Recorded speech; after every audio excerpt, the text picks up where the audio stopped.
Let's begin, shall we? And this is the very heavy start to the show this morning, but not surprisingly, we are going to be talking about Russell Brand, and this the Metropolitan Police have received a new report of sexual assault committed by Russell Brand in central London in 2003. The police are now in contact with the woman involved. Obviously, he has denied all of these allegations. It's very important to say that. Where are we up to now, do you think, Sonia?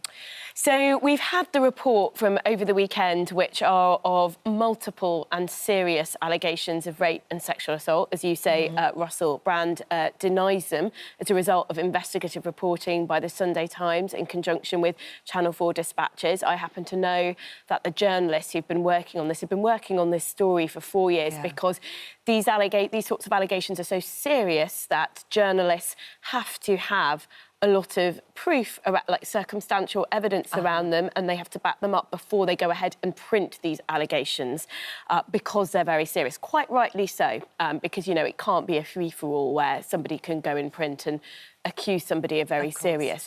So what we know since then, as you just said, is that there has been a report in relation to Russell Brand to the Met Police.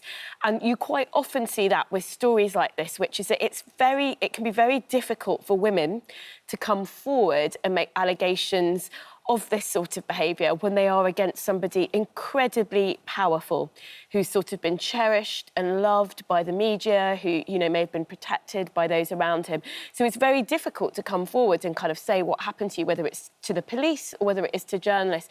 But once women start to sense that maybe it wasn't just them, then that sometimes gives them, you know, it makes it a bit easier for them. And you know what? I've noticed on social media there's been a lot of people saying, but, you know, these women didn't go to the police at the time, therefore it cannot have happened. I just need to say, it takes so much. If you've experienced rape or sexual assault, it takes so much to go to the police because women know that going through a criminal trial can be incredibly traumatic. It makes you effectively relive what happened to you. You will be in a courtroom and, you know, some of this is, I think there's a lot that courts could do better, but some of it is inherent. So, you know, you might be being questioned by somebody's defence barrister, going over your account in forensic detail. It is so traumatising to put yourself through that. So I just want to say that it can take women a very long time to come forward with these allegations, and that does not mean they are not true. A very brave, incredibly brave thing to do, isn't it, to come forward with that. Absolutely. I just wanted to back up your point, what you said there. Obviously, there's that side of it, but there's also the fact that, you know, a lot of these women don't come forward because they know that the end result is this. And I just want to show you this picture from the Enliven project. This was doing the rounds on social media yesterday. It's basically to start the conversation around sexual violence. It shows the percentage of rape convictions compared to those that take place. So all the lighter figures there are the amount of rapists. Slightly darker is the reported rapes. The slightly darker than that is the ones that face trial, and the red ones are those that are jailed. So you can see the difference there. To go through something so horrendous and then that's how many eventually get jailed. People say things never change. And, of course, you do remember, I remember, you're older as me, when there were stories like this, for example, about the BBC in Manchester in the 1960s and 1970s, that took 20 years to emerge before there were any prosecutions. So it does take time. But things can change and things can improve. In a sense, our next story touches on that, because that's to do with the Metropolitan Police and how people say, you know, it always is the same. Why are we coming back to these episodes again and again over the years? Do things ever change? And sometimes they do. With the Metropolitan Police, you may remember 30, 40 years ago, somebody called Sir Robert Mark came in and cleaned things up.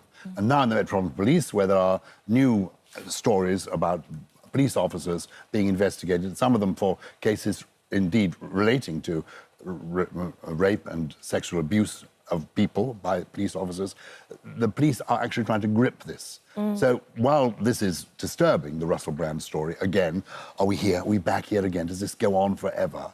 Actually, things can improve and change as the culture changes and as the attitudes of everybody saying, this is not acceptable, we must do something about it. And that's why, Sonia, this needs to be a police investigation. I mean, they're only inquiring into it at the moment. They need to gather enough evidence, I guess, to go into full investigation.